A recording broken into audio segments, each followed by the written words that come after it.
Shalom saudara yang dikasihi Tuhan, kita berjumpa lagi untuk kita mendengarkan firman dan berdoa. Karena di dalam firman itu mengandung janji, ada kuasa Tuhan. Dan ada satu perjanjian, kata perjanjian baru, perjanjian lama. Dan Yesus juga katakan saudara bahwa inilah darahku, darah perjanjian, yaitu perjanjian baru. Kata perjanjian itu berarti ada dua belah pihak. Yang satu mengikatkan dengan satunya dalam satu perjanjian. Tapi kalau janji itu satu orang berjanji. Nah, kita tahu bahwa Tuhan itu selalu mengikat perjanjian baru. Jikalau kita mau sungguh-sungguh mengikuti firman Tuhan, maka kita akan mendapatkan juga yaitu kuasa, berkat, kasih, dan berkat dari Tuhan melalui apa yang kita taati dan firman itu. Nah, saudara, kalau kita melihat bahwa sesuatu yang terjadi dalam hidup kita ingin sempurna. Dari mana kita bisa sempurna? Tentunya saudara, kita ingin sempurna. Tapi sebelum kita itu, mari kita tunduk kepala, kita berdoa terlebih dahulu. Terima kasih Tuhan, Engkau memberkati, mengurapi, menguduskan setiap kami.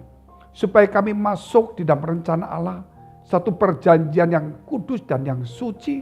Supaya Tuhan, kami boleh menjadi sempurna.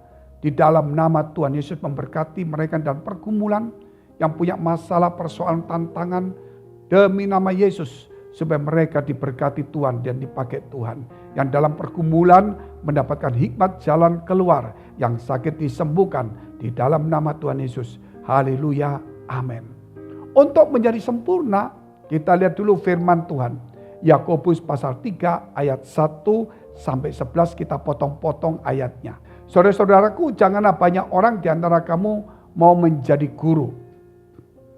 Sebab kita tahu bahwa sebagai guru kita akan dihakimi menurut ukuran yang lebih berat.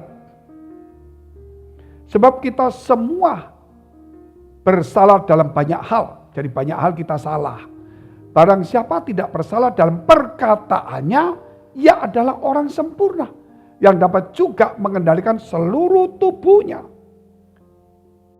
Kita mengalahkan kekang pada mulut kuda, sehingga ia menuruti kehendak kita. Dengan jalan demikian kita dapat juga mengendalikan seluruh tubuhnya. Sampai di sini dahulu.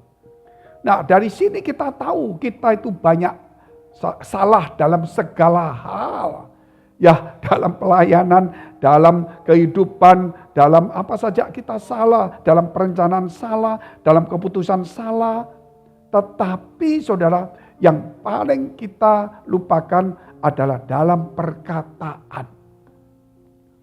Dalam perkataan, jikalau dikatakan ayat 2, sebab kita semua bersalah dalam banyak hal, barang siapa tidak bersalah dalam perkataannya, ia adalah orang sempurna yang dapat juga mengendalikan seluruh tubuhnya. Saudara, itu Tuhan inginkan dalam kita. Mulailah kita sekarang, saudara, jangan salah dalam perkataan. Pertama, jangan kritik orang. Pertama, jangan gurui orang, karena firman tadi dikatakan, janganlah semua orang menjadi guru. Itu penting sekali. Dan kemudian kita juga mulai belajar menggunakan kata-kata yang tepat. Karena Amsal mengatakan perkataan yang tepat waktunya itu seperti buah apel, saudara. Atau ya sesuatu yang berharga seperti permata. Jadi walaupun itu bagus, tapi kalau belum waktunya jangan kita bicara. Jangan terlalu banyak bicara, berbahaya saudara. Apalagi kalau kita tidak mengenal lawan bicara kita. Nah, untuk sempurna saudara sudah tahu. Bagaimana kita mau sempurna? Mau puasa sampai 30 tahun, mau ibadah setiap hari 7 kali.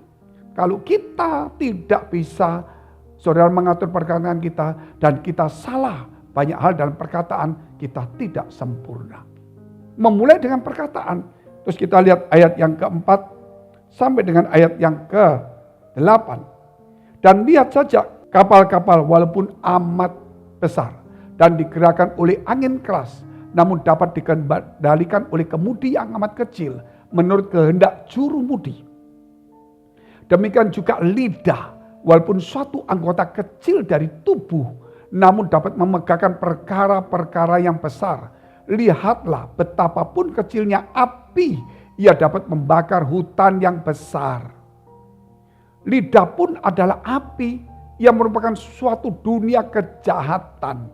dan mengambil tempat di antara anggota-anggota tubuh kita sebagai sesuatu yang dapat menodai seluruh tubuh dan menyalakan roda kehidupan kita. Sedang ia sendiri dinyalakan oleh api neraka. Sampai di sini dahulu. Bahwa di sini kita melihat saudara, api yang kecil apapun namanya. Kalau api walaupun kecil bisa membakar hutan yang besar. Yang terjadi di negeri Amerika di mana-mana hanya karena puntung rokok. Saudara, itu ratusan ribu hektar itu terbakar, ribuan rumah-rumah hangus semuanya karena satu api kecil. Bahkan juga dikatakan kapal yang besar, kemudinya bukan besar, kecil tapi bisa mengemudikan. Hidup kita juga sama, dikemudikan dengan lidah. Kalau kita salah ngomong, saudara, terjadilah sesuatu hal yang tidak baik.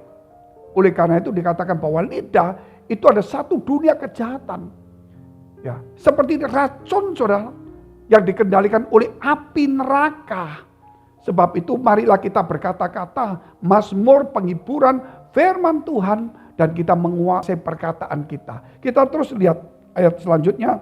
Semua jenis binatang liar, burung-burung serta binatang-binatang menjalar dan binatang-binatang laut dapat dijinakan dan telah dijinakan oleh sifat manusia. Tetapi tidak seorang pun yang berkuasa menjinakan lidah. Ia adalah suatu yang buas, yang tak terkuasai, dan penuh racun yang mematikan. Dengan lidah kita memuji Tuhan Bapa kita, dan dengan lidah kita mengutuk manusia yang diciptakan menurut rupa Allah. Sampai di sini dulu. Jadi lidah itu dunia kejahatan, racun. Dengan lidah kita memuji Tuhan, dengan lidah kita mengutuk manusia. Dengan lidah kita saudara berdoa, dengan lidah kita saudara mulai memfitnah orang. Mulai sekarang kita harus berubah. Jangan banyaknya ibadah yang kita unggulkan.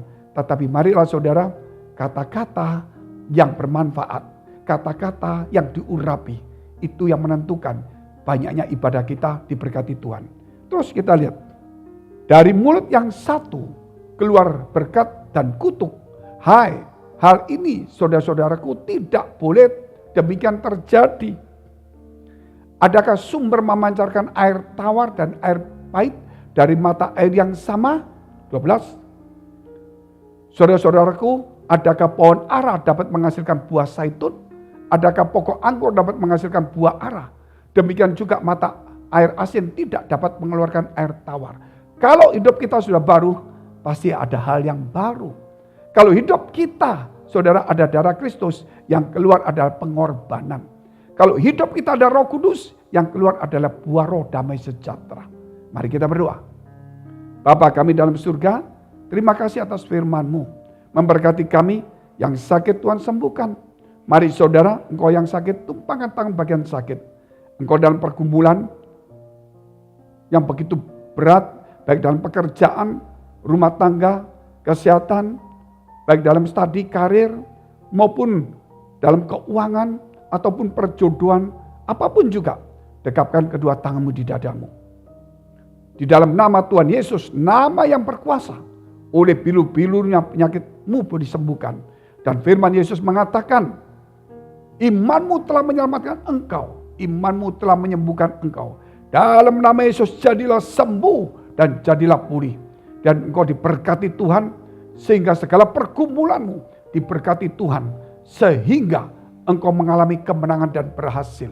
Di dalam nama Tuhan Yesus, haleluya, amin. Jika saudara masih membutuhkan pelayanan doa dan konseling, silakan hubungi nomor tertera di bawah ini. Tuhan Yesus memberkati.